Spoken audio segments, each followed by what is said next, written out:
1.12 લાખના મુદ્દામાલ સાથે 6 જુગાર પ્રેમીઓ ઝડપાયા, 6 ફરાર। રાપર ખાતે આવેલ ઘાણીથર ગામના સીમ વિસ્તારમાંથી 6 જુગાર પ્રેમીઓને પોલીસે રૂપિયા 1.12 લાખના મુદ્દામાલ સાથે પકડી પાડ્યા હતા।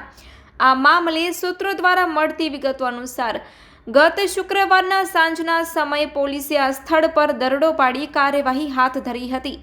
જાણવા મળી રહ્યું છે કે હાથ ધરવામાં આવેલી કાર્યવાહી દરમિયાન પોલીસે 6 શખ્સોને પકડી લીધા હતા, જ્યારે વધુ 6 પત્તા પ્રેમીઓ નાસી છૂટવામાં સફળ રહ્યા હતા।